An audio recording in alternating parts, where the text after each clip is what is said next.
paz do Senhor, meus irmãos.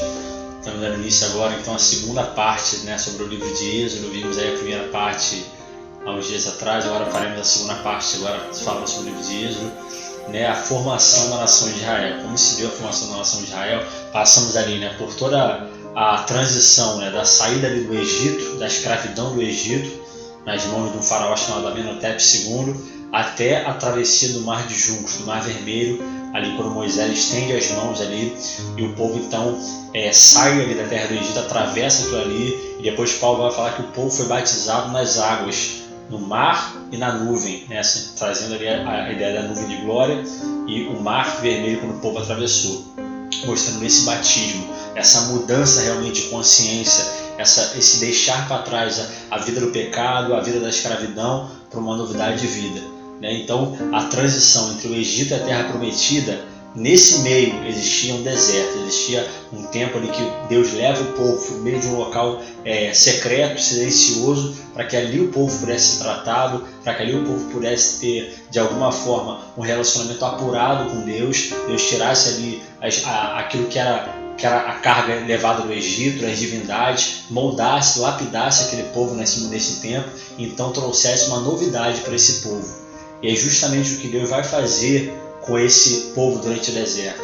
A gente pensa às vezes, mas era o planejamento de Deus o povo peregrinar 40 anos no deserto? Não era o planejamento de Deus. O povo não peregrinou no deserto 40 anos porque Deus quis que o povo peregrinasse, mas porque o povo foi incrédulo e não acreditou na palavra de Josué e de Caleb. Um pouquinho mais na frente é que o povo ficou peregrinando, errante ali pelo deserto de Parã, foi dando voltas ali, voltas e mais voltas, durante cerca de 38 anos o povo fica ali dando voltas, até que toda aquela geração morre e apenas Josué e Caleb ficam. Então, nunca foi o planejamento de Deus que o povo ficasse errante ali, andando em ciclos e morresse. Não era isso. Mas Deus ele coloca a sua mão sobre o seu povo, de forma a proteger o seu povo, e quando o povo se rebela contra ele, Deus disciplina aquele povo. E é algo que ele vai fazer ali em Deuteronômio capítulo 8, ele vai dizer isso para Moisés, para que quando Josué, que é aquele que herdaria a terra prometida de fato, e entraria na terra prometida, ele deveria fazer algo sobre o monte Gerizim, sobre o monte Ebal. A gente também vai ver isso um pouco mais na frente, tratando o que seria a obediência e o que seria a desobediência, o que seria a bênção e a maldição. Então a gente vai ver o tempo todo isso acontecendo. Deus exige só uma coisa, a obediência do povo. Deus não queria a terra do povo, Deus não queria que eles entregassem os seus utensílios, o seu dinheiro, a sua casa. Não, Deus queria a obediência do povo, é isso que Deus queria. Então o povo ele sai ali, atravessa o Mar Vermelho, entra então de fato ali no deserto e passa ali por um local chamado Mara. E assim que o povo chega nesse local, cerca de 3 dias andando ali, logo que eles chegam ali, eles já começam a fazer uma coisa que seria um grande tropeço na vida do povo, que começa então a murmuração daquele povo. O povo começa a reclamar, por acaso Deus tirou a gente do Egito para matar a gente de sede no meio do deserto? E Deus, claro, o tempo todo orientando Moisés, que seria aquele que levaria o povo durante todo o Êxodo. E a gente vê como esse livro de Êxodo é importante. Agora, de fato, a gente começa o Êxodo. E para que esse Êxodo? Para que essa andança? Para que esse passar pelo deserto? Tinha um objetivo: chegar até a terra prometida, chegar até a terra que Deus prometeu a Abraão, lá no capítulo 14, no capítulo 15, quando ele fala com Abraão, depois no capítulo 17, ali nos Carvalhais de Manre, quando ele fala com Abraão que ele seria uma grande nação, que eles seriam levados cativos por um outro povo, ficariam escravos, depois eles seriam libertos. Ele fala tudo isso para Abraão, e de fato, pelas mãos de Moisés, o povo é liberto dessa escravidão. Então, quando eles chegam naquele local, eles já começam a murmurar. E isso é um grande erro do povo de Israel, porque o povo tinha acabado de contemplar todas as maravilhas do Senhor. O povo tinha acabado de ver a água se tornar em sangue, o povo tinha acabado de ver a morte dos primogênitos egípcios, não dos israelitas, as trevas sobre o Egito e luz sobre os israelitas, a terra de Gósen. Mesmo assim, isso não trouxe o povo para perto de Deus. Isso nos mostra, meus irmãos, que milagres, maravilhas, isso não faz um homem ter relacionamento com Deus. O que faz um homem ter relacionamento com Deus é a busca incessante da palavra do Senhor e o debruçar diante do Senhor em oração. Uma vez uma pessoa chegou para mim e perguntou se que eu gosto muito de ler a Bíblia, eu gosto muito de buscar a palavra, eu gosto muito de estudar a Bíblia, isso é muito bom, mas eu não gosto muito de orar, né? E a pergunta que eu faço é, pergunta para um pássaro, qual das duas asas dele é mais importante, se é a direita ou se é a esquerda? Então, meus irmãos, não existe um caminho diferente. Ou nós nos prostramos diante do Senhor, oramos com clamores de verdade e derramando a nossa alma diante do Senhor e ao mesmo tempo buscando a sua palavra, buscando a sua lei, guardando seus mandamentos, porque essa é a maior demonstração de amor que nós podemos dar ao Senhor, é guardar os seus mandamentos.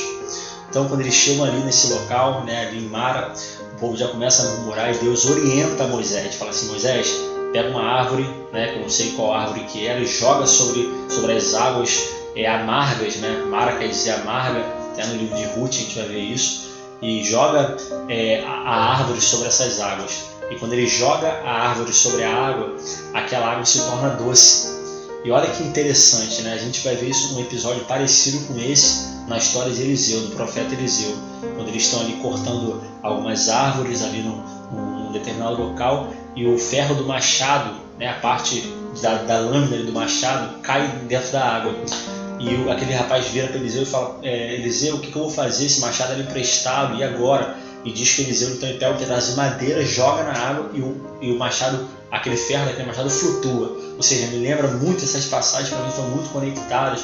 E não é por acaso que ele joga uma árvore e torna a água amarga em doce. Depois Eliseu joga um pedaço de madeira e aquele machado flutua. Isso traz uma referência muito grande da cruz de Cristo. Né, aquele madeiro que naquele momento que Cristo morre sobre aquele madeiro, naquele momento que ele leva os nossos pecados sobre aquele madeiro, o retornar daquele ferro, daquele machado simboliza muito, né, o retornar também, a gente sair do fundo, do lamaçal e retornar a uma vida, né, uma vida de verdade, né? Da mesma forma também o que Deus faz na nossa vida, a transformação, Ele sendo a água viva traz na nossa vida também, é algo que é simbolizado nessa história de Moisés, quando ele taca essa árvore ali dentro das águas de Mara e elas passam a ser doces. Isso simboliza muito o milagre que Cristo faz nas nossas vidas, quando Ele sobe naquele madeiro e derrama a sua vida ali também. Então, meus irmãos, nesse momento então as águas se tornam doces, nesse momento a água se torna potável para o povo beber, eles bebem aquela água ali, se saciam daquela forma, mais uma vez eles veem a glória de Deus se manifestando na vida deles. Então, no caminho aí do Sinai, eles estão indo em direção ao Monte Sinai, porque ali vai ser revelada a lei do Senhor, ali Deus vai dar os mandamentos dele ao povo de Israel. A gente viu que, primeiramente, Deus deu a promessa, né? Primeiramente, Deus falou como seria a notícia do nascimento. Eu acho muito interessante essa didática de Deus. Toda vez que eu leio a Bíblia, eu sempre penso nessa pedagogia, nessa didática do Senhor. Né? Primeiramente, o que Ele faz? Imagina a gente, né? Quando nós engravidamos a nossa esposa fica grávida, a primeira coisa, a notícia, eu estou grávida. E algo parecido com o que acontece com Abraão. Olha só, você vai ser uma grande nação, existe a notícia. Depois disso, o que o casal começa a fazer? Vamos escolher um nome para o bebê. Né? Se vai ser menino, se vai ser menina, vamos escolher um nome. E o que acontece na história de Israel? Jacó tem o seu nome ali mudado, Israel. Então a gente já sabe que haverá uma grande nação, haverá um filho, nascerá alguém. A gente sabe qual será o nome desse filho, Israel, a gente sabe qual é o nome dessa criança agora. E agora o povo começa então a entrar no processo de conceber, né? Esse filho, de conceber esse povo então, que seria Israel. Então nesse momento Deus vai libertar o povo, Deus vai se apropriar daquele povo, Deus vai habitar no meio daquele povo através do tabernáculo, que vai ser instituído ali mais para frente. Então a gente vê que Deus leva o povo para o meio do deserto, justamente para tratar o povo e para separar aquele povo, o povo separado do Senhor, a nação santa, o povo adquirido, aquele que teria o nome do Senhor, aquele que levaria o nome do Senhor. O projeto de Deus era esse, que Israel fosse uma grande lâmpada para as outras nações. Não é à toa que depois a descendência de Davi vai ser chamada como lâmpada de Israel, que sempre haveria uma lâmpada sobre Israel, mostrando que aquela lâmpada iluminaria as outras nações. Mas infelizmente Israel não entendeu essa mensagem, se desviou dessa mensagem. Isso é algo muito triste na história de Israel. Eu me entristeço muito quando eu vejo isso acontecendo com uma nação como Israel, que contemplou a glória de Deus, que teve os mandamentos do Senhor, mas de alguma forma se desviou disso. A gente vê desde a história aqui que o povo já estava, com esse pensamento um pouco cético em relação às coisas de Deus, duvidando das coisas de Deus, e isso é muito perigoso. Então assim que eles passam ali pela pomara, né, que a água é tornada doce, o povo se sacia logo em seguida, né, isso foi mais ou menos no terceiro dia. Quando chega mais ou menos no 15º dia, o povo começa a reclamar por falta de comida. E fala, mas por acaso Deus tirou a gente lá da terra do Egito para nos matar de fome? Era melhor que a gente tivesse, era bom quando a gente comia as carnes, comia as coisas boas. Será que comia as coisas boas mesmo? O povo era escravo. Será que os escravos comiam tão bem assim? Acho que não, né? Os escravos não comiam tão bem assim como eles falaram. Mas naquele momento ali de loucura deles, de desvario deles ali, eles começam a falar essas coisas.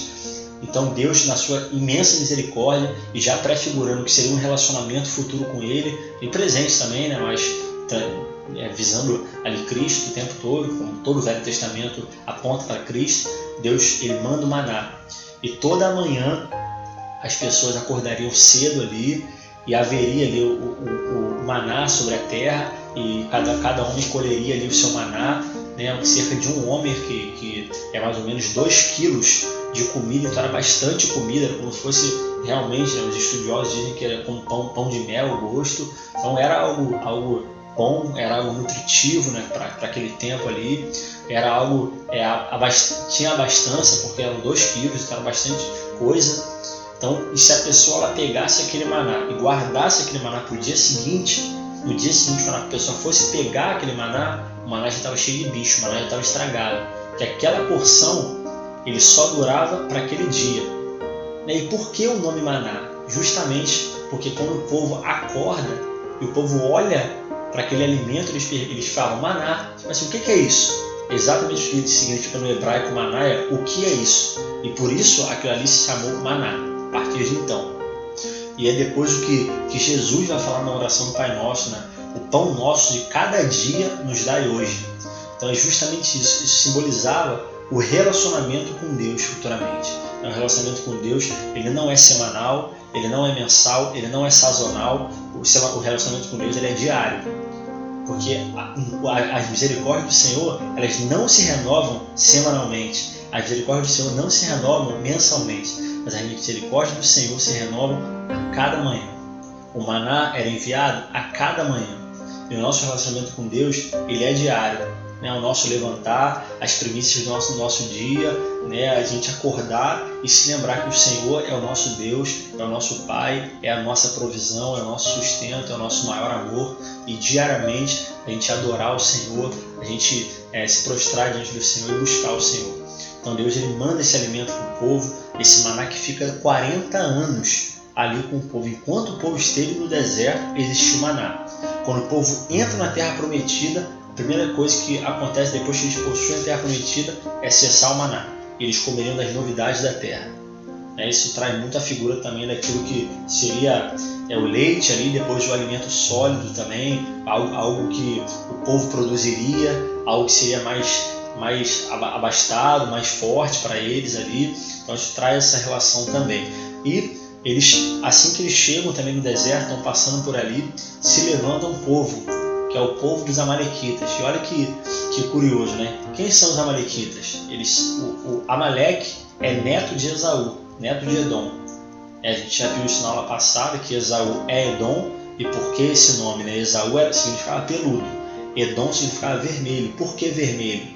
Lembra que quando Esaú ele vende o seu direito de primogenitura para Jacó, ele vende por um prato de guisado vermelho. E é por isso que o nome dele é mudado para Edom, né? Que significa exatamente isso, vermelho. E a promessa dizia ali que esse povo serviria ao povo de Israel, né? O maior serviria ao menor. E de fato, ao longo da história, a gente vai ver várias vezes Edom subjugado por Israel. Israel colocava alguns governantes ali para tomar conta de Edom, e como a profecia vai dizer, né, que ele vai se afugentar, ele vai querer sair debaixo do jugo do seu irmão. De fato isso acontece, várias vezes Edom se rebela, ele faz uma união ali com a terra de Moabe, com a terra de Amon, e esses 3 povos eles se rebelam várias vezes contra Israel, na época da monarquia dividida, quando o reino se divide ali nas mãos de Roboão e Jeroboão.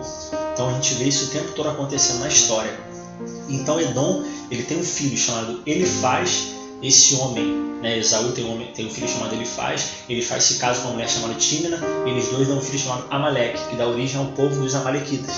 e é justamente os amalequitas que vão se voltar contra o povo de Israel, né? Ele vai atacar covardemente o povo de Israel pelas costas, e nesse momento então vai haver uma guerra ali no meio dali do deserto, onde Moisés estende as mãos dele ali, enquanto as mãos dele se mantêm firmes, o povo prevalece. Quando as mãos dele baixam, o povo começa a perder aquela guerra. Então, mostrando ali o sustento ali, como Moisés tinha sido realmente chamado para ser um porta-voz do Senhor ali, uma prefiguração do próprio Cristo. A gente vai ver várias vezes isso na Bíblia, as tipologias de Cristo, aqueles que fazem menção do que viria a ser o Cristo. Assim como toda a lei e todo o Antigo Testamento apontava para Cristo, apontava para aquilo que viria a ser Cristo, da mesma forma, homens se levantaram fazendo uma tipologia, ou seja, aquilo que prefiguraria o que viria a ser o Messias, o Cristo ungido, perfeito.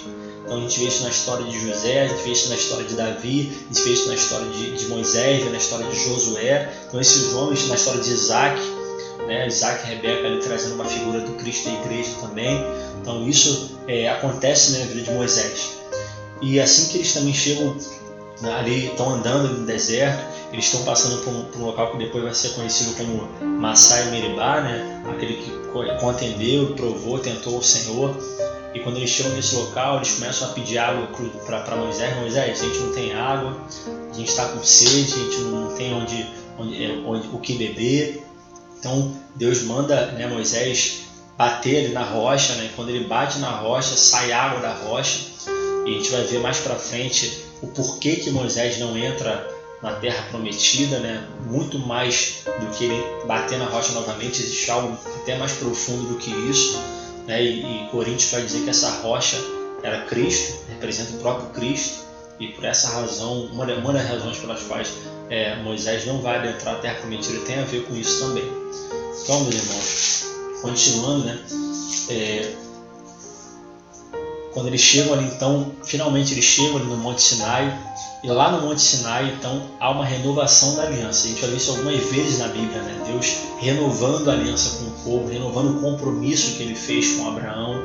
E uma das formas de ele estabelecer essa aliança com Abraão foi através da circuncisão. A gente vai ver ali em Gênesis capítulo 17, quando Deus estabelece a circuncisão. E até algo interessante em relação à circuncisão. Por que a circuncisão? Por que ela era feita no órgão genital masculino? Por que era a forma de um círculo? Justamente circuncisão tem a ver com circuncidar. Circuncidar tem a ver com abraçar, com envolver, com circular. Então é por isso que traz a referência da própria aliança, né? Só que uma aliança de sangue, uma aliança feita com derramamento de sangue. Como foi a aliança quando Cristo fez uma aliança conosco, ele derramou todo o seu sangue, um sangue puro. Ele derramou o seu sangue naquela cruz. Então quando Deus faz uma aliança conosco, ele faz aquela aliança ali com o povo através de Abraão. Eles circuncidam ali, cortam, né, a pele do prepúcio, né, e justamente no órgão genital masculino, que era fazendo uma referência à descendência, à continuidade ali do povo. Ele faz essa aliança. Então todo aquele que fosse circuncidado ao 8º dia, né, simbolizava a aliança de Deus com o povo, do povo com Deus. E porque o 8º dia, a gente tem muito esses números, né, na Bíblia. E o 8 é realmente um número que traz ideia de recomeço, traz ideia de aliança mesmo. Davi era o 8º filho, depois da criação de 7 dias, ele recomeça tudo ao 8º dia, né? Começa, na verdade, a vida ali ao 8º dia, depois de Adão e Eva estarem formados. E da mesma forma também a circuncisão se dava no 8º dia por conta do período de purificação.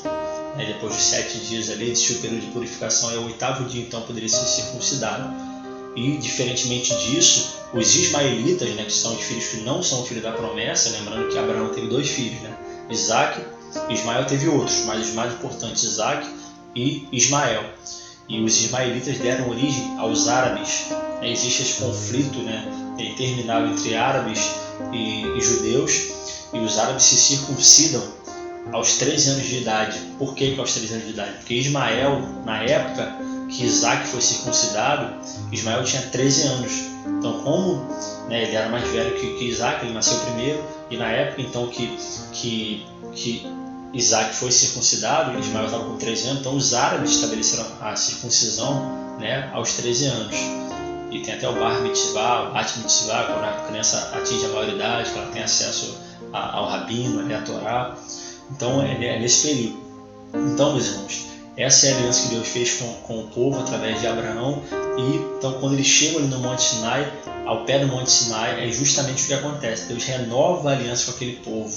Deus traz de volta aquele povo a entender, né, que o tempo todo na Bíblia Deus está falando isso com o povo. Eu sou o povo que tirei vocês do Egito, né? Isso faz referência, eu sou o Deus que tirei vocês da escravidão. Eu sou o Deus que tirou vocês do pecado. Então, quando a gente se batiza, quando a gente aceita a Cristo, a gente tem que se lembrar constantemente de onde nós viemos, da lama que nós estávamos, do fundo do poço que nós estávamos, de onde Deus nos tirou e aonde Deus está nos colocando. Uma nova vida. As coisas velhas já passaram, eis que tudo se fez novo, existe uma mudança de consciência, existe uma mudança de vida, e é isso que Deus nos chama, né? Uma nova vida. E não era diferente com o povo de Israel. Então, quando eles chegam no Monte Sinai, Deus vai dar a lei para o povo, os 10 mandamentos. Né? Esses 10 mandamentos, todo o povo ouve. Né? E a gente pensa que não, foi só para Moisés. Não, todo o povo ouviu. Fala que aquele monte fumegou, fala que a plantação em volta pegou fogo, né? O barulho de trovão. Imagina como deve ter sido isso. Né? Aquele barulho, tudo tremendo. Então, assim, Deus se manifestando para o povo, mostrando quem realmente Ele é. Como Ele disse lá no Egito, eu vou me revelar ao povo. Porque até então, Abraão sabia quem era Deus, Abraão tinha tido a promessa de Deus, Isaac, Jacó tinha tido a promessa de Deus, Deus tinha falado com eles. Agora, quando Deus começa a se revelar quem Ele é, mostrar as suas maravilhas, os seus milagres, né, os seus feitos, então Deus começa a se revelar para o povo. Deus começa a querer que o povo tenha mais intimidade com Ele, comece a ter um relacionamento mais profundo com Ele. Então Deus ele começa a se apropriar do povo de tal forma a estabelecer as leis. Né? Existiam os códigos da época de Ur-Namur, que tinha a região da Caldeia, a região da Suméria, mas Deus traria uma lei para o povo, um mandamento para o povo, um código de leis para o povo, para que o povo vivesse conforme Ele queria que o povo vivesse. E essas leis elas são divididas, né? Muitos vão dividir dessas 3 formas, entre leis civis, né? Leis morais, entre leis cerimoniais ali, e esses três ambientes, né? Cerimoniais, que traria ali relação com o tabernáculo, com a adoração, as leis civis, que tinha aquela questão da apropriação de terra, não a desigualdade social, e as leis morais, né? Não adulterar, não cobiçar, tinha esse viés, né? Porque não adiantava eu ter uma adoração plena se eu fosse um homem corrupto, ainda que isso seja algo contraditório, impossível, né, de acontecer. Mas Deus estabeleceu leis em todos os ramos da vida de Israel. Eles estavam no deserto, eles aprenderiam essas leis, seguiriam essas leis quando eles possuíssem a terra. Então imagina, é como se eu não tivesse o prazer da conquista, né? Por exemplo, da minha esposa. Né? Eu esperei anos para conseguir namorar com minha esposa, para conseguir noivar com ela, para conseguir me casar com ela, mas quando eu me casei com ela, eu olhei para a vida dela e falei, pô, valeu a pena, né? Eu batalhei por isso, Deus foi misericordioso na minha vida e hoje eu estou casado com a minha esposa. Então, assim, isso foi muito importante. Da mesma forma, talvez se o povo saísse da terra do Egito e entrasse direto na terra prometida, o povo não ia ter sentimento de conquista, porque Deus fez tudo. Deus que libertou o povo, Deus fez tudo. O povo não fez nada, na verdade, o povo só esperou. Agora, quando o povo vai para o deserto, aí não. Começa um preço a ser pago. E foi isso que Deus quis mostrar para o povo. Existia um preço a ser pago. Então, eles começaram a ter aquele sentimento da conquista, começaram a ter aquele sentimento de realmente conquistar aquela terra. E não pegar uma terra de mão beijada ali, porque eles não iam possuir a terra, eles iam se aproveitar da terra, ia ser diferente. Eles iam destruir aquela terra. Então, quando eles chegam ali no Monte Sinai, que Deus dá as leis para eles ouvem, né, aqueles 10 mandamentos, aquilo ali que viria depois quando Cristo viesse dar sentido para aquelas leis ali, porque talvez seguir a lei cruamente não fosse algo tão difícil assim, não adulterar, ou não cobiçar, ou não matar, né, que no sentido de assassinar mesmo, não só de não matar, mas Cristo vem trazer um sentido para isso, ele dá sentido para isso. Mas o que é não cobiçar? O que é não matar? Então Cristo dá sentido para isso no Sermão do Monte. Da mesma forma que a lei ela foi dada sobre um monte, né? Da mesma forma, o Sermão do Monte, Cristo também fala em cima de um monte. Isso faz dar uma relação muito grande no que estava acontecendo, né? Através da boca de Moisés e através da boca de Cristo, ainda que Deus tivesse falado. Então, ele fala isso com o povo: se diligentemente ouvires a minha voz, seguires os meus mandamentos, me obedeceres, eu serei o teu Deus, vocês serão o meu povo. E o povo fala: amém, nós faremos isso e tudo mais. O povo vai reafirmando aquilo ali, só que a gente vê que, né, infelizmente, não era bem isso que o povo faria, né? Então Deus dá os 10 mandamentos para o povo, Deus ele estabelece ali os 10 mandamentos, e após isso várias outras leis saem de dentro dos 10 mandamentos, são ramificações. Ele vai falando desde acerca dos escravos, acerca da propriedade, leis sociais. Deus vai falar sobre tudo isso, e ele escreve os 10 mandamentos em tábuas de pedra, simbolizando justamente a natureza humana, a natureza empedrada, a natureza rústica, a natureza dura do homem, mas Deus ele escreve ali com o dedo dele aquelas tábuas ali. Imagina como foi algo tremendo, né? Moisés ali em cima daquele monte, 40 dias e 40 noites, algo que Cristo vai fazer futuramente também, como o Espírito Santo leva ele para o meio do deserto para ser tentado durante 40 dias pelo inimigo. E Deus escreve essas leis nessa tábua de pedra, né? E a gente vê aí que enquanto Moisés está ali em cima, Moisés está ali recebendo a palavra do Senhor, e o povo está lá embaixo esperando Moisés chegar, esperando Moisés descer. E é nesse momento que eles estão ali esperando, né, Moisés descer do monte, alguns homens, né, que não sabe quem foi que fez isso, chegam para Arão. Arão era o sumo sacerdote, né, da tribo de Levi, porque a tribo de Levi ainda não tinha sido separada para o sacerdócio, ela vai ser separada agora. Mas é só para a gente entender, né? Eu falei isso no vídeo anterior, mas só para a gente entender como aconteceu essa eleição, por que depois vai ser separado os coatitas, os meraritas, os gersonitas, da onde veio essa nomenclatura, como começou isso. Será que todo levita é sacerdote? É difícil a gente entender um pouco disso. Então, né, um homem chamado Levi, ele vai dar origem a tudo isso, ao sacerdócio. A tribo de Levi vai dar origem a tudo isso. Lembrando que Jacó, ele tinha 12 filhos, e entre esses 12 filhos, tinha 13 na verdade, 12 filhos e uma filha, mas um desses filhos se chamava Levi. E Levi, ele dá origem a um filho chamado Coate. Coate vai dar origem a um homem chamado Anrão. Anrão se casa com Joquebede e dá os 3 filhos ali, Miriam, Arão e Moisés.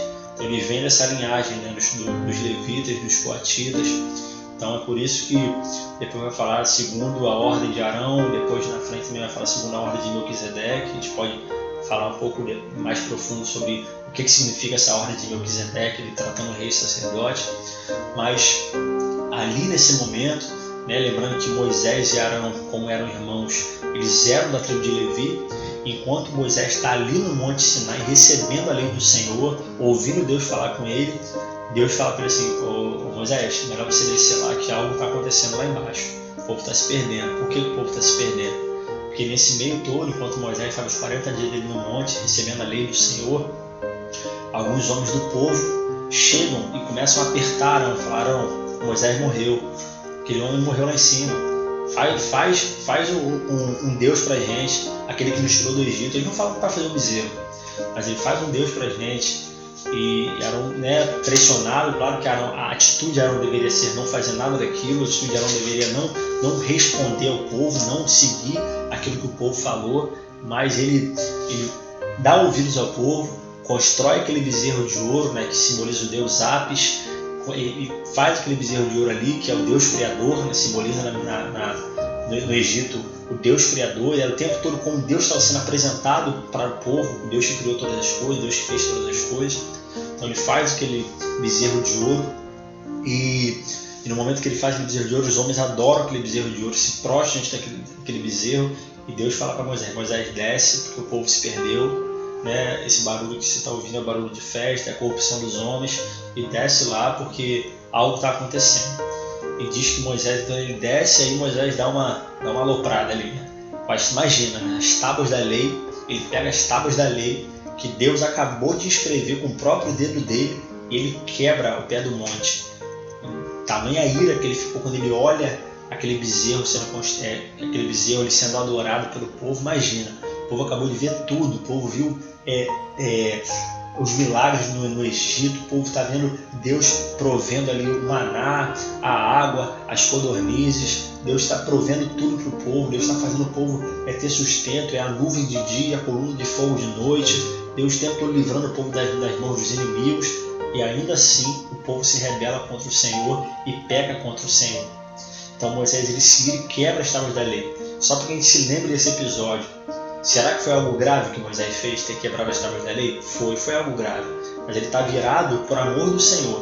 O que será que foi pior? Ter quebrado as tábuas da lei ou ter ferido a rocha mais para frente? A gente vai falar disso mais para frente. Mas guarda esse momento. Então nesse momento que Moisés vê aquilo ali, ele fala assim, quem é de Deus, vem até mim. Então os levitas se levantam, a tribo de Levi, a tribo de Moisés se levanta e vai até ele. E nesse momento, né, ele chama aqueles homens, e aqueles homens vão de encontro, né, às outras tribos e matam das tribos 3.000 homens. E, mas se tinha um monte de gente que adorou o bezerro, por que só 3.000 morreram? Muito provavelmente, esses 3.000 homens que morreram foram os 3.000 que encabeçaram essa idolatria. Né, porque senão eles matariam milhares e milhares de pessoas, milhões de pessoas ali, né, visto que eram cerca de 600.000 pessoas ali. Então, ele mata, né, de homem de guerra.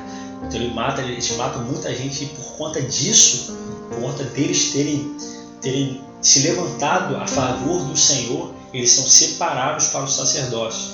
E é daí que vem o termo dos levitas, né, aqueles homens separados para o sacerdócio. Mas nem todo levita seria sacerdote.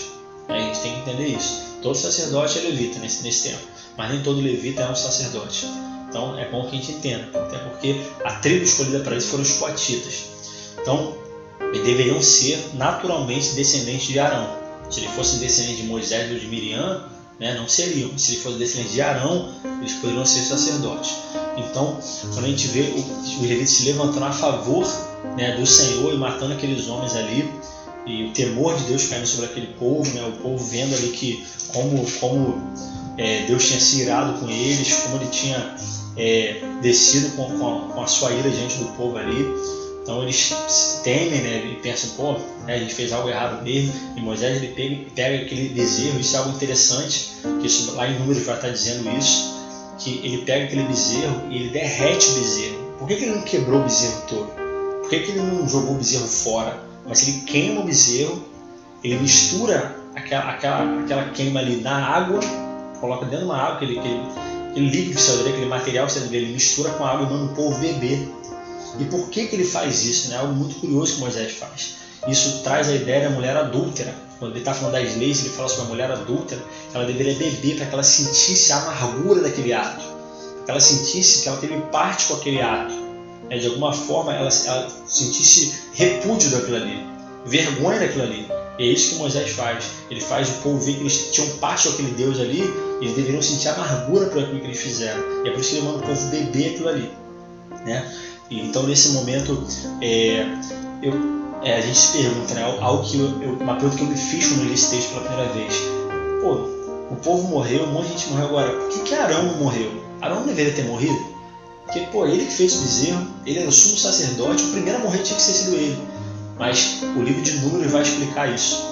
O livro de Deuteronômio vai explicar isso. Vai falar que Moisés subiu ao monte novamente e ficou mais 40 dias sobre o monte, orando por Arão e pelo povo. Porque Deus ia matar Arão, Deus ia acabar com Arão. Só que Moisés ele ora por Arão, ele ora pelo povo, e é por essa razão que aquele homem não morre, que Arão não morre, e que muitos do povo também não morrem.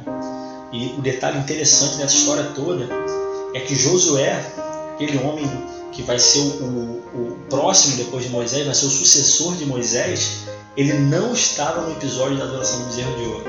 Que diz que quando Moisés subiu no monte, o Josué subiu junto com ele e parou no meio do monte. Ou seja, Josué nem estava com Moisés em cima do monte quando Deus deu a revelação para ele, mas também não estava lá embaixo adorando o bezerro de ouro. Onde estava Caleb? Eu não sei. Eu acho muito difícil, né, pelo exemplo que Caleb é na Bíblia, que ele estivesse no meio daquele arraial adorando aquele bezerro. Mas Josué não estava. Isso é algo interessante a ser lembrado. Ele estava no meio do caminho, né, mostrando que ele seria o próximo ali, seria o sucessor de Moisés. E nesse momento, então, Deus renova a aliança com o povo se arrepende, povo vê o que fez, vê o erro que eles cometeram, o povo se arrepende, pede perdão ao Senhor e há uma renovação da aliança ali. Então a gente vê que Moisés ele ficou 80 dias ali no monte, ele ficou 40 ali para receber a lei e depois mais 40 intercedendo pelo povo. Olha que homem realmente temente ao Senhor, né? Depois Deus vai falar para ele, Moisés, eu vou fazer um povo a partir de ti, eu vou acabar com essa geração toda como foi no tempo lá de Noé, eu vou fazer uma geração a partir de ti. Ele fala, não, Senhor, se for para acontecer isso, tira o meu nome do livro, mas não faz isso, tem misericórdia do teu povo. Imagina, o que os povos vão pensar? O Senhor tirou esse povo da terra do Egito para eles morrerem aqui agora, como é que vai ficar a fama do Senhor, né? É algo parecido com o que Moisés fala, ou seja, Moisés toma o lugar do povo. E é por essa razão que, né, muitas das vezes Moisés prefigura Cristo, tomando o nosso lugar. E a graça de Deus ela se manifesta de uma forma tão linda, né, nesse texto, que a gente vê na vida de Levi. Né? Nesse tempo Levi já era uma tribo, já era um povo, mas quando Levi era uma pessoa ainda, né, que deu origem a essa tribo e esse povo. Lembra por que Levi perdeu a primogenitura? Levi perdeu a primogenitura porque ele matou os homens da terra de Siquém. E é por isso que ele perde a primogenitura. Ou seja, aquele mesmo povo, aquele mesmo homem que derramou sangue por vingança, agora vai passar a derramar sangue pelo perdão de pecados. Olha o que é a graça de Deus. Eles vão ser chamados para o sacerdócio. Eles vão ser chamados para serem sacerdotes, daqueles que vão oficiar dentro do tabernáculo, local da adoração e da habitação do Senhor. Então esses vão ser separados para serem sacerdotes. Mas isso vai ficar na nossa próxima aula. E só para a gente entender a importância do livro de Êxodo e como todo o Pentateuco, a gente vê que um período que durou 40 anos, né, o Pentateuco, né, ali são 5 livros, ou seja, desses 5 livros, 4 fazem referência a esse período que eles passaram no deserto. Olha como é importante esse período que eles passaram no deserto. Êxodo fala do tempo que eles estavam no deserto, Levítico fala do tempo que eles estavam no deserto, Número fala do tempo que eles estavam no deserto e Deuteronômio também fala do tempo que eles estavam no deserto. Então, os 4 livros dos 5 do Pentateuco falam desse período de 40 anos. Ou seja, olha a importância, né? Isso, né, até uma curiosidade, né? Quando nós temos 4 livros falando justamente desse período de deserto, e depois tem 4 evangelhos também falando do período de renovação do povo ali, através da morte de Cristo e ressurreição do Senhor. Então, assim, como esse período é importante, talvez seja o ato mais importante da história do Velho Testamento, seja esse período ali sobre a liderança de Moisés. Então, meus irmãos, a gente vai parar por aqui o vídeo de hoje, porque está ficando um pouco extenso. Então, espero que os irmãos sejam muito abençoados com esse vídeo. Espero que os irmãos sejam, de alguma forma, tocados pela graça do Senhor, entendendo, né, que Deus é o nosso Senhor. Ele pede de nós algo muito simples, que é a obediência a Ele. Ele não pede que nós demos a nossa terra, nosso dinheiro. Não é isso. Não é isso. Deus quer a nossa obediência. Naturalmente a gente vai se entregar por completo, mas Deus quer a nossa obediência. É isso que Ele quer. O que nós exigimos dos nossos filhos não é que eles nos amem, não é que eles nos deem presente, é que eles desobedeçam. Então isso não mudou. Uma relação que nós temos entre a velha e a nova aliança é a obediência. Muita coisa pode ter mudado da velha para a nova aliança, mas a obediência ao Senhor, isso continua a mesma coisa. A reverência que nós temos com o Senhor, isso deveria ter continuado a mesma coisa. Ainda que os tempos tenham mudado e queiram nos fazer entender que as coisas se tornaram mais voláteis, as coisas se tornaram mais simples, não. Deus permanece sendo o mesmo e os mandamentos dele são os mesmos. Então, que nós possamos obedecer ao Senhor. Na próxima aula a gente vai estar falando sobre o tabernáculo, sobre os sacerdotes, sobre os levitas, sobre as ofertas, entendendo um pouco o que Êxodo faz, o link com Levítico. Né? Às vezes a gente lê o livro de Levítico e fala, pô, que livro chato, não estou entendendo o que está dizendo esse livro. Mas, meus irmãos, como eu falei no primeiro vídeo, tudo aponta para Cristo. Tudo. Cada tipo de oferta aponta para Cristo. Tudo aponta para Cristo. É a mesma coisa que eu ter uma mão e projetar essa mão na parede. Eu sei que é uma mão, mas eu não sei se é uma mão de homem ou de mulher, eu não sei se essa mão tem unha ou não tem, eu não sei se essa mão é branca ou negra, eu não sei se essa mão tem um relógio, uma pulseira, eu não sei, porque ela é apenas uma sombra. Mas no momento que eu consigo enxergar essa mão, eu consigo ver realmente o que ela é. E o Velho Testamento e toda a lei é justamente isso, a sombra dos bens futuros. Isso apontava para Cristo. Um dia isso seria esclarecido e um dia Cristo apareceria, morreria, ressuscitaria e nós seríamos salvos por Ele. Amém, meus irmãos? Deus possa abençoar a vida dos irmãos e Até o nosso próximo vídeo.